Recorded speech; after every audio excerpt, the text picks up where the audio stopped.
In this next section, we're going to continue on with infancy and childhood development, but we're going to focus specifically on social, emotional, and personality development. Our emotional responses allow us to communicate our internal states to others around us, and those states that we communicate then in turn influence how people respond to us in turn. So emotion has a very strong role in how we interact with others. When infants are born, the only way that they can communicate with us is mostly through these emotional type responses. So facial expressions, crying, things that are going to attract attention. They rely on crying to tell us when they're upset. They'll focus on or gaze at things that they're finding interesting or that they want to pay attention to. As they get older, they start to express other emotions. They begin to develop more emotions, showing things like joy and surprise, happiness. And eventually they're going to start not just being generally upset about something, but they'll actually show things like disgust or fear or anger. So as time goes on, our emotional repertoire builds, and we get to convey more and more complex emotions. By about 18 months of age, we start to develop a sense of self. This is about the time that children start to recognize themselves in the mirror. They realize that the reflection that they're seeing is themselves. And this sense of self starts to express itself in the emotions that they're feeling. They can start feeling things like envy, where they see that someone else has something and they want it. They start feeling embarrassed for things that they do. Even empathy, where they can sort of share an emotional feeling. They can feel for someone else. So those feelings or those emotions begin to emerge fairly early on. This development continues, and by age 2, they start to learn some of the rules and performance standards, where they basically know how they're supposed to behave and what they're supposed to be doing. This is about the same stage where you start seeing children displaying pride or shame, where they are proud of their accomplishments or ashamed of having not done something. About that same time, they're also going to start displaying guilt.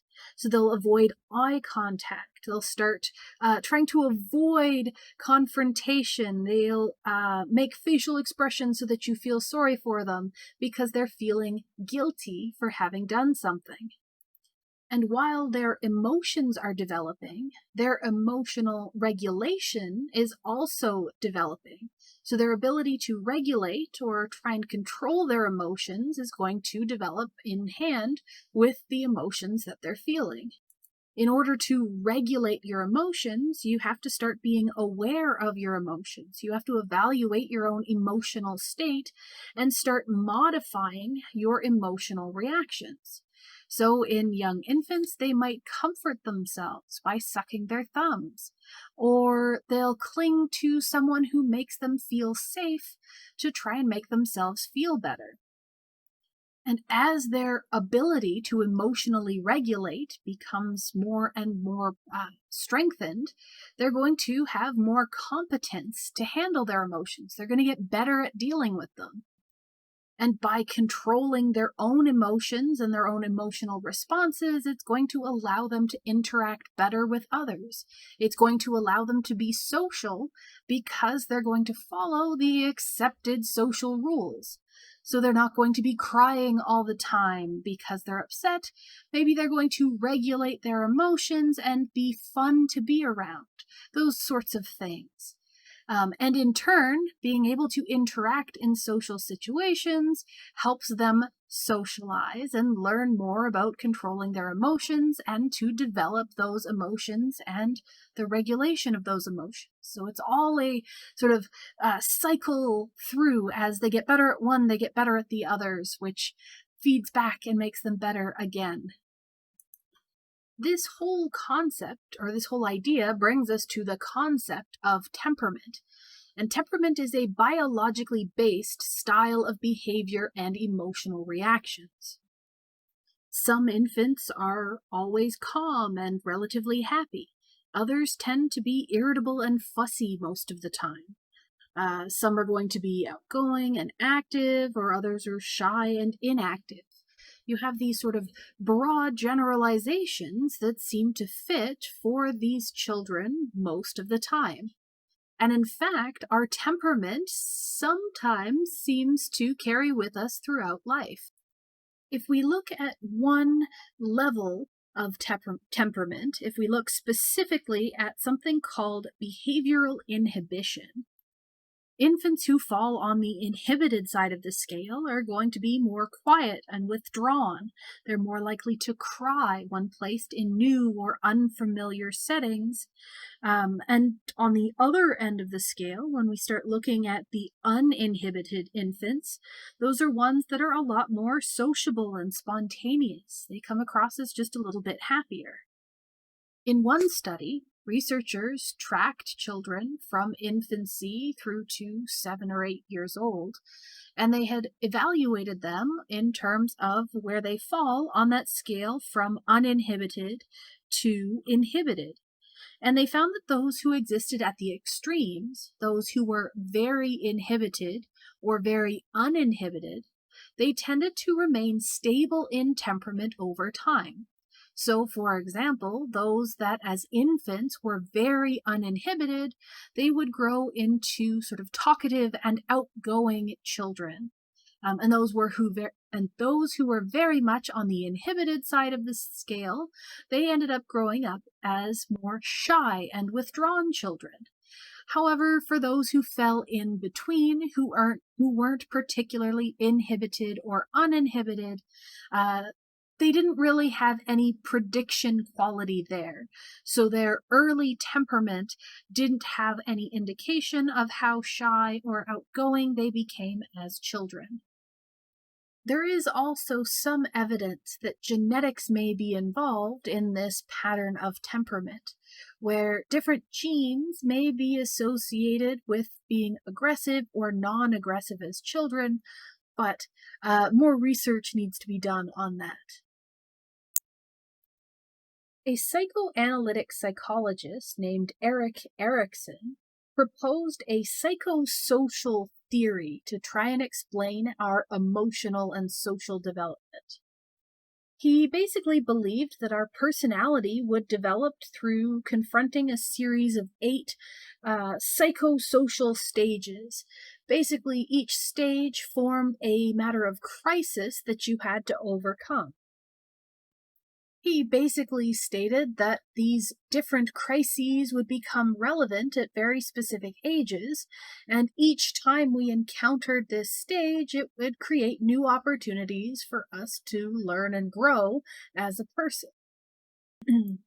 This was a really interesting approach because it said that personality is not fixed in childhood. It's not like the previous temperament studies where they had looked at your temperament as an infant and that would carry throughout your life, more or less. This theory basically said that your personality is developed over time. And while different themes and patterns that come about in early childhood may carry through your life and become important later in life, they're not deterministic. You're sort of going to grow and change as you get older. Now, if we hop to this table here, we can actually see his 8 listed crises that you could encounter. And so we'll start at the top here, and we're just going to be looking at the top 4 because those are the ones that happen in infancy and childhood. The first of these happens in your first year of life, so while you're an infant. And this is the idea of the basic trust versus basic mistrust. And in this crisis, in this situation, basically, depending on how we encountered the world during that first year of our lives, we learn to either trust or mistrust our environment. Factors that would lead to trust are things like having your needs met, receiving lots of love and attention, and those would help you have a basic trust of the world.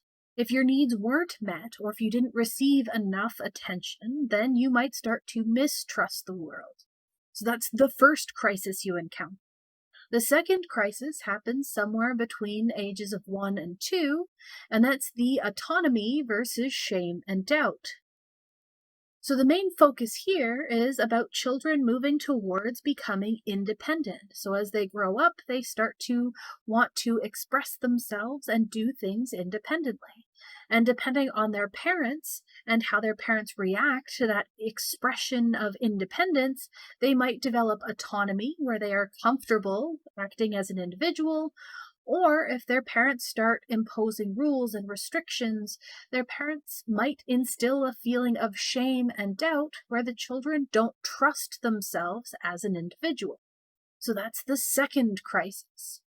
The third falls between the age of 3 and 5, where you're going to run into the initiative versus guilt crisis. And this crisis seems to focus all about experimenting with curiosity. So at that age, children are naturally curious. They want to ask questions, they want to explore. And again, depending on their environment, they might be encouraged to take initiative and ask questions and interact with their world, or they might feel repressed where they would be feeling guilty about pushing to ask questions, and they might stop expressing that interest, they might stop showing curiosity. Our next and the final stage or crisis that we're going to talk about is the industry versus inferiority crisis that happens between the ages of 6 and 12. And this crisis relates to us entering school and starting to interact with peers in that kind of an environment. If you are supported and if you are allowed to take pride in actually mastering the tasks that you're trying to work through, you can develop a feeling of industry. If you're not allowed to succeed in that environment, if you're exposed to repeated failure, or if you're not praised for succeeding, then you might start to feel inferior. And that feeling of inferiority makes you feel less of yourself. So those are the 4 major crises that Erikson had proposed in childhood. Now, we can talk very briefly about sort of the pros and cons of this model. From this very brief description, we get the feeling that this model lacks quite a bit of detail. There isn't a whole lot fleshed out here, and that's not just from it being an intro course and we have to stick to very low levels of detail. This is actually a fairly simple theory where these are just situations that might be encountered and how different feelings lead the child to experience a certain scenario. But despite this simplicity, this model seems to successfully capture a lot of major issues that children confront as they develop. These are basic stages that they seem to advance through as they grow up. So, for its simplicity, this theory seems to be fairly fitting. There's this idea of each challenge that you encounter helps you grow and change and adapt and make you ready to encounter the next challenge. So you can move through each of these stages as you grow and develop as a human being. Moving on from Erikson's theory and our approach to personal crises, we're going to start talking about theories of attachment. And attachment is sort of a strong emotional bond that forms between children and their primary caregivers. You may have heard a similar concept called imprinting, which was originally proposed and made famous by Konrad Lorenz, basically the person who was famous for his work with ducklings, who would imprint on a mother figure and immediately follow it around. So imprinting is more of a biologically primed form of attachment, where different species are born with this innate and almost immediate bond to whatever person or object that they see first. So if you've seen videos of Lorenz, it's usually him walking around, followed by a string of ducklings who have imprinted on him and now view him as their mother.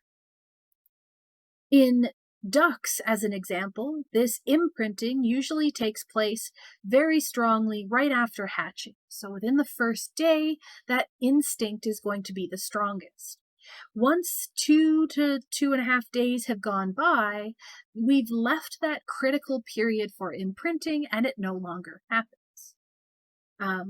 Attachment is a little bit less cut and dry. It's not going to be as extreme or as instantaneous as imprinting, but it shares quite a few factors with it. From early on, a lot of individuals assumed that human attachment came about simply because the mother was fulfilling the role of food provider to an infant. So researchers thought that infants bonded with their mothers simply because their mothers provided food. This wasn't actually put to the test until Harlow decided to sit down and work up an experiment to test what he called the contact comfort theory. Now, this is a very famous experiment where Harlow set up two mother equivalents. So he had these baby monkeys who were raised in an enclosure with either a wire mother. So you can see here with the, it looks like chicken wire, sort of a mesh fencing around it. But this wire mother actually has a bottle. So this is where the infant monkey would have to go to get food. Next to it, they would have what they called a cloth mother. So this is the same basic shape, but it's covered in a comforting cloth. And so this experiment was set up to test whether the monkey would bond more with this wire mother that was providing nutrition, or if it would bond more or form an attachment with the cloth mother that was providing comfort. And repeatedly, they found that these infant monkeys would spend as much time as possible on the cloth mother, seeking comfort through contact, and would only go to the wire mothers when they needed food, and then they would immediately return back to the cloth mother. So this shows that attachment isn't just nutrition-based. It's not just that the mother is providing that need. We're seeing that there's something to do with comfort and contact that's also driving that association. At about the same time that Harlow was showing the importance of contact comfort with his cloth and wire mother experiment, another researcher, Bowlby, had proposed that attachment in infancy develops across 3 distinct phases. So as newborns, they would experience indiscriminate attachment behavior. During this stage, the newborns will cry and coo and smile and do all of their normal behaviors, and they would direct them towards anyone. In response, adults tend to respond to these behaviors. So people who hear a crying infant tend to want to comfort that crying infant. It doesn't have to be your infant to feel that desire to want to comfort it. The next stage starts around 3 months, where we have discriminate attachment behavior. So at this point, infants start to direct their attachment behavior towards familiar caregivers. So they'll start focusing more of their attention on people who are familiar to them rather than towards strangers. So they're going to have more of a response towards people who they recognize. And then after that, we start seeing specific attachment behavior. And so by the time they hit 7 or 8 months of age, infants are going to start developing their first meaningful attachment to very specific caregivers. So they're going to basically have a home base, someone that they can anchor to as they start exploring the world. So this is about the age that they're going to start rolling and eventually crawling and eventually walking. And so they're going to form a specific attachment to, say, their mother as someone who can be a safe and secure point to return as they're exploring new environments. Once they've reached this sort of specific attachment behavior, once they have their preferred caregivers, the people that they recognize and trust, probably their parents, we start seeing these two different types of attachment. So this is happening in that sort of 6 to 7 months is right around when they're developing that specific attachment behavior. And these things are going to continue being expressed up to 18 months. But we start seeing something called stranger anxiety, which is basically distress over contact with unfamiliar people.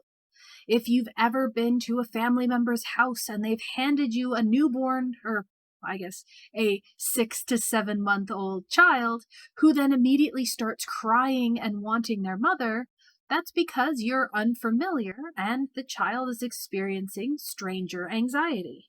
So those children will usually start looking around for their parents, for those people they have formed a specific attachment with, and they're going to reach for them because they want to be back in a safe and secure environment. Shortly thereafter, you start seeing something called separation anxiety. Separation anxiety is going to be pretty similar to stranger anxiety, but this is going to be anxiety over being separated from their parent, so from their primary caregiver. So when they're removed from the presence of their primary caregiver, they're going to show a lot of anxiety. And this separation anxiety shows an actual inverted U-shaped curve. I can show it on the next slide here.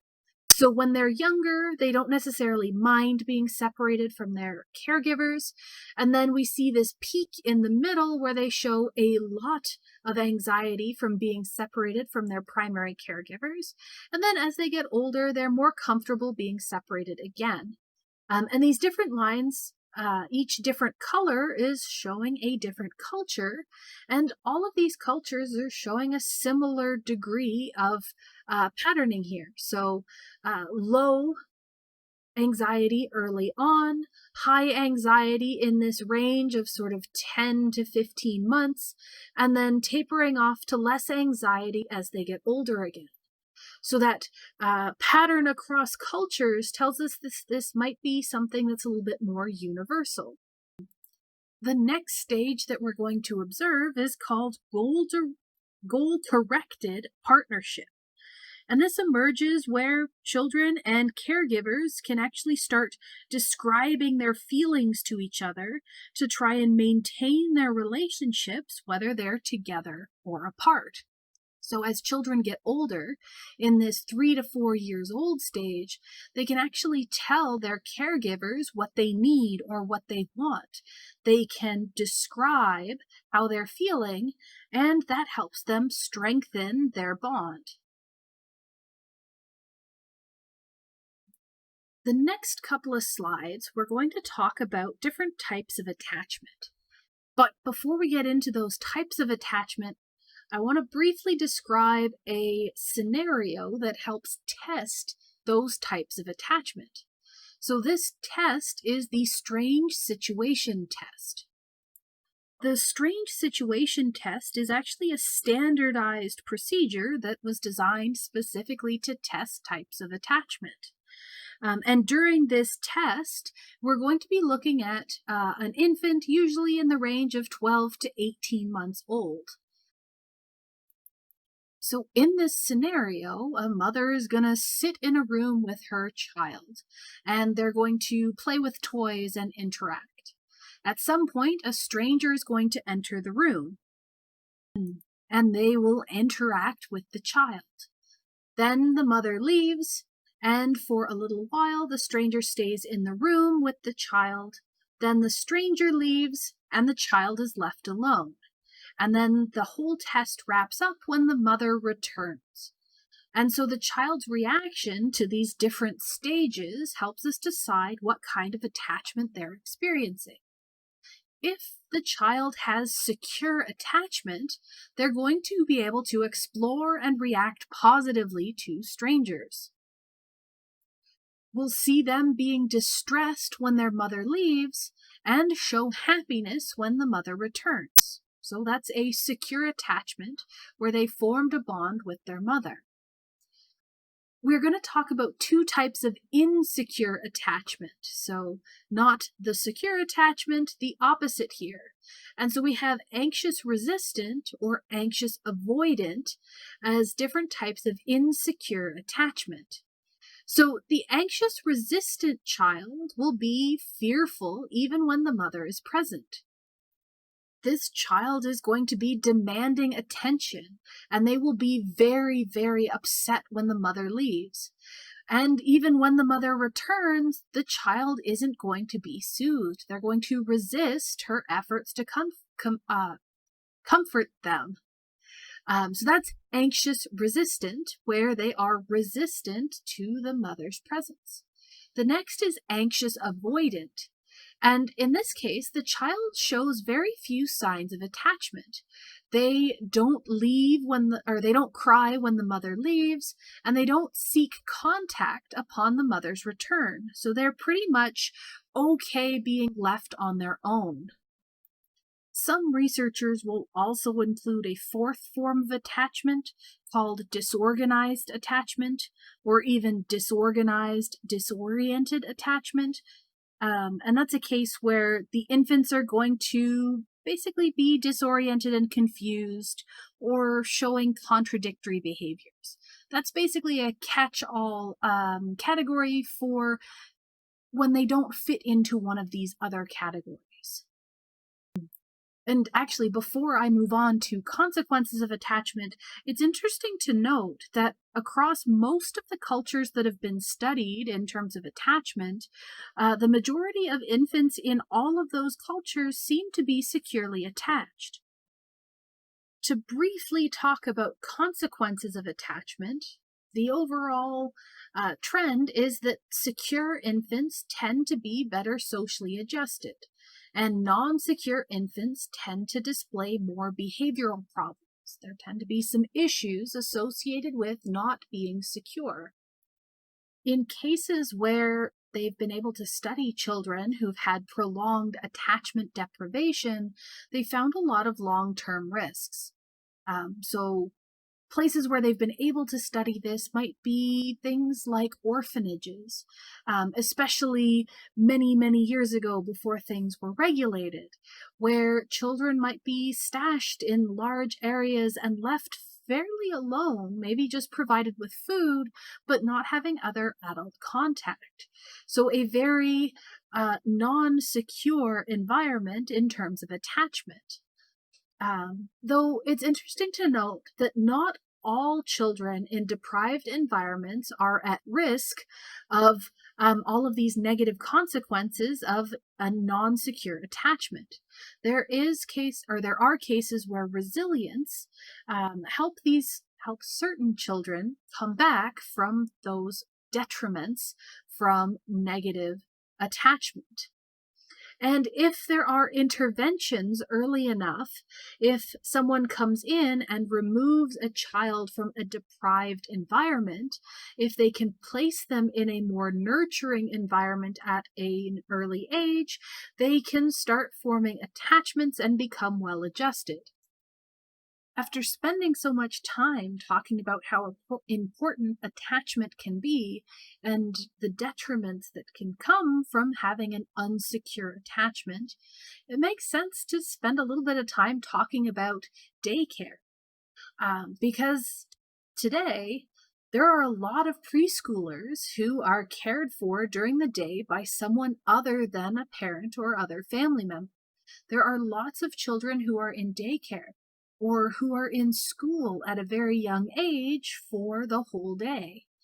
And so there's been a lot of research to look into whether or not daycare is a beneficial occurrence, whether it's taking away from that secure attachment that can form with their parents.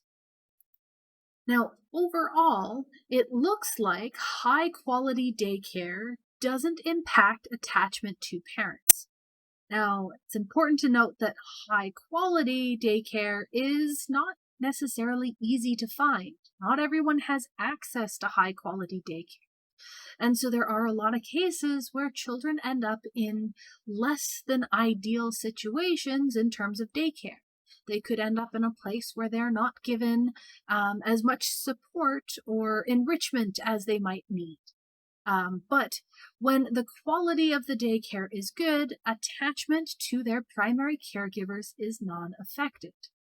Similarly, there seems to be no significant differences in the social behavior of children who are spending a lot of time in daycare versus who don't go to daycare at all.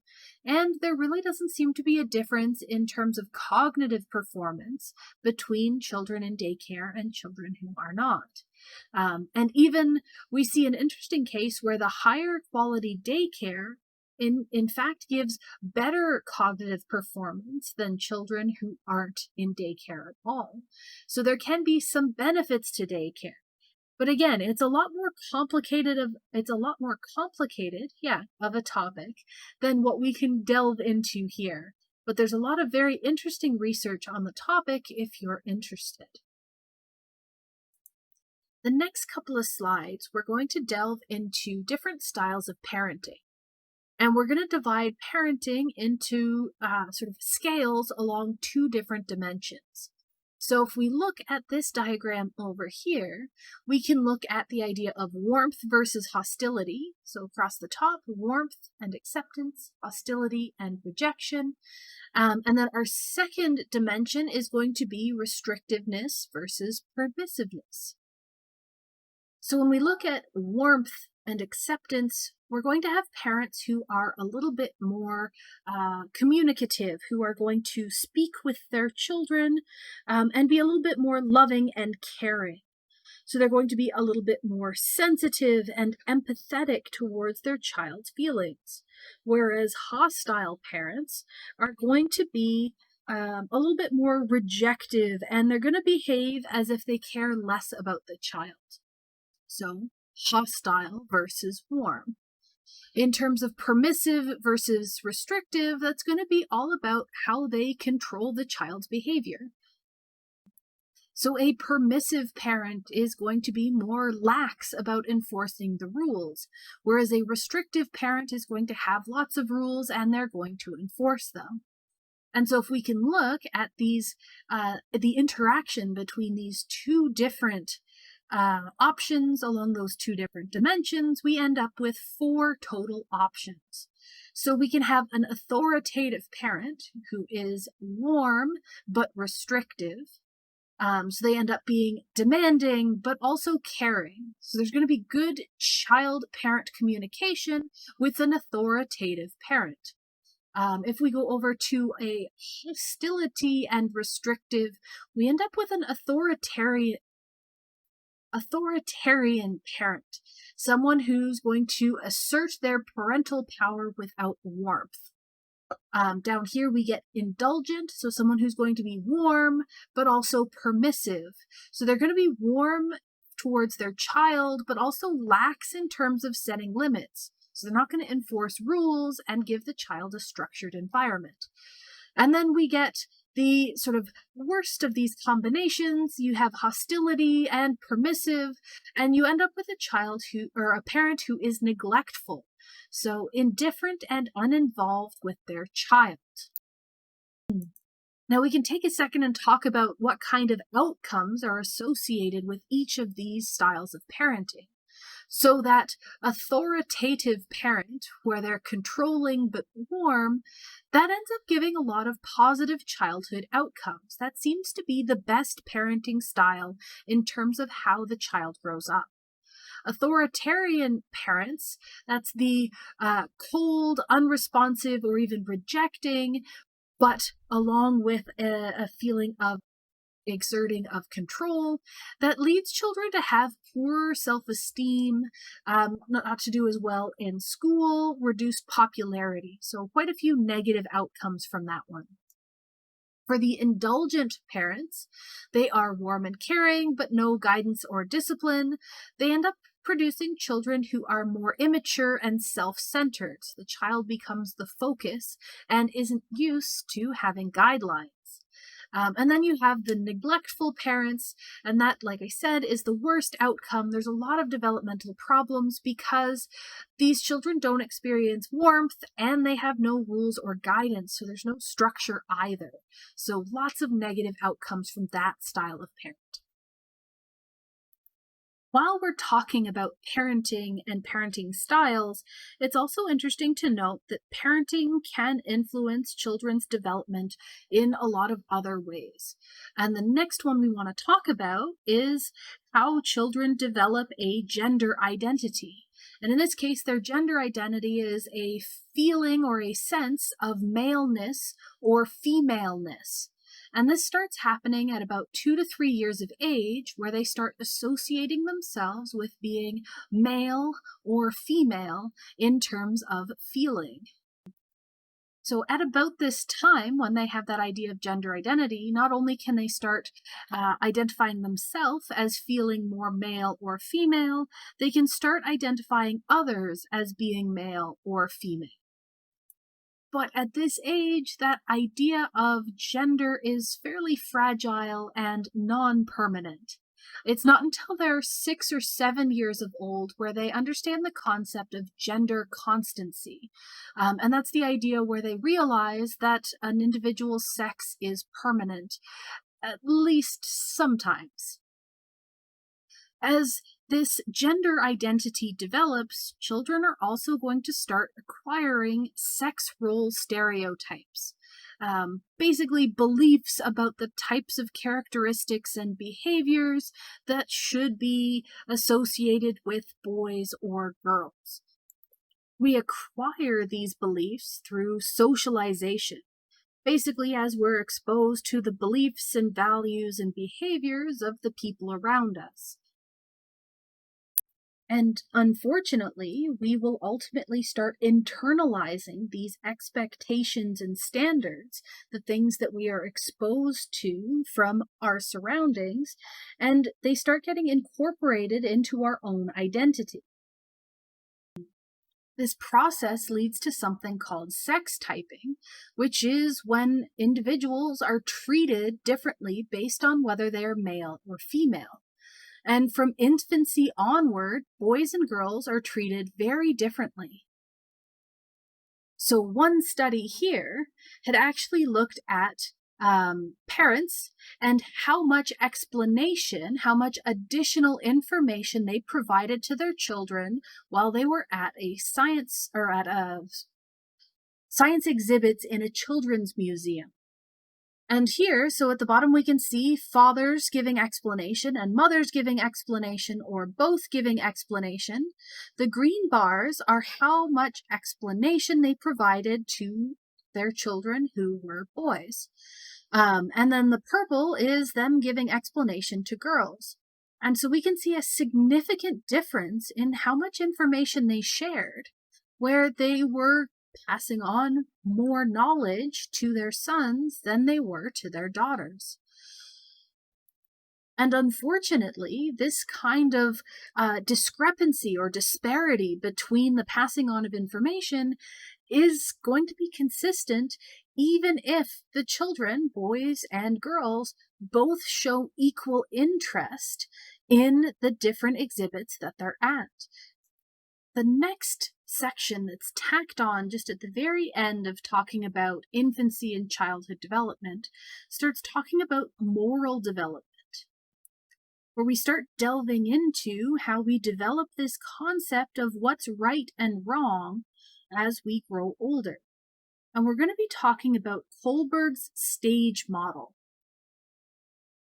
Kohlberg was building off of the ideas that Piaget had used with his stages of cognitive development and wanted to look at how people responded to different ethical dilemmas that he could pose to them. So he would describe situations where people were doing unethical things, but possibly with good reason. And he wanted to look at how people not only responded to these stories or different ethical dilemmas. Did he think that it was ethical or unethical to do the thing that they were doing? But he mostly cared about their reasoning as to why it was either ethical or unethical. So he conducted lots and lots of surveys of people of different ages to see not only how they reacted to these ethical dilemmas, but how they could reason their way through to why they thought that it was a certain type of ethical or unethical response. For example, consider the following moral dilemma. Heinz's wife is dying from cancer. A rare drug might save her, but the druggist who made the drug for $200 would not sell it for less than $2,000. Heinz tried, but could only raise $1,000. The druggist refused to give Heinz the drug for that price, even though Heinz promised to pay the rest later. So Heinz broke into the store to steal the drug. What do you think? Should Heinz have stolen the drug? Why or why not? At level 1, we can look at pre-conventional reasoning. In this level, most decisions are made based on anticipated punishment or reward. At stage 1, judgments of right or wrong are based on actual or anticipated punishment and reward. So a child might focus on the idea that Heinz should steal that drug because if he lets his wife die, he'll get into trouble. By stage 2, the morality is going to be judged based on anticipated rewards and doing what's in the person's own interest. So they'd say that Heinz should steal the drug because that way he'll save his wife and still have his wife with him. So at both of these stages within level 1, the judgments aren't based on internalized moral values. If we move over to level 2 and start looking at conventional reasoning, this is where judgments are based on conformity to social expectations, laws, and duties. The first stage within level 2 is all about trying to gain other people's approval. So they might reason that people will think that Heinz is bad if he doesn't steal the drug to save his wife. If we look at stage 2 within level 2, children are going to believe that law and duty should be obeyed simply because they're rules that are meant to be followed. So their logic here would be that Heinz should steal the drug because it's his duty to take care of his wife. In all of level 2, this person is adopting other people's values. So they're basing their decision on what other people think that they should be doing. When we move into level 3, we're looking at post-conventional reasoning. And this is when we start moving into moral judgments that are based on sort of general principles and having your own conscience. So the first stage in this third level will involve people recognizing the importance of the laws of society, but it's also going to take individual rights into account.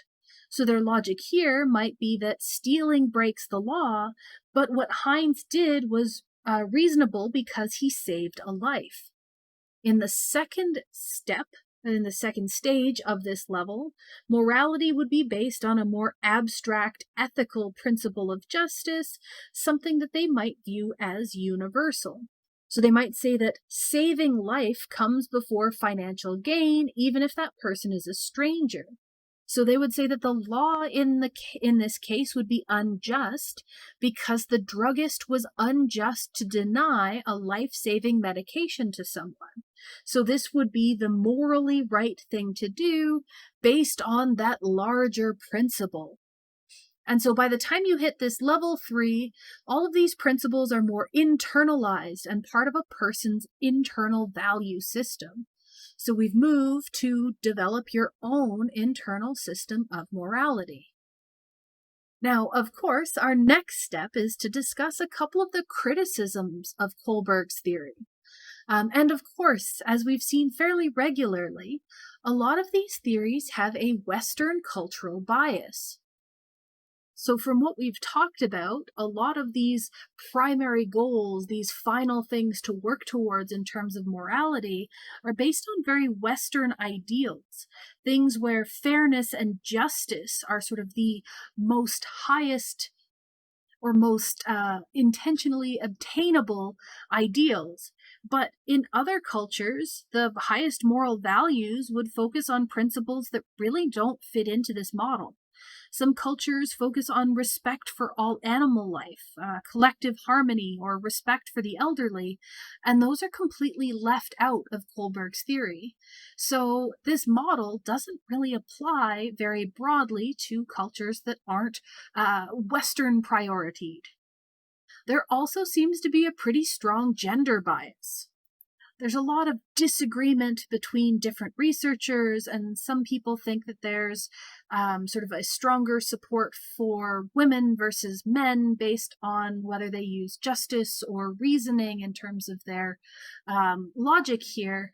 But for the most part, it seems to be fairly muddled, and nobody will really agree on this. And then the last criticism here is that there's an emphasis on thinking, but not on behavior.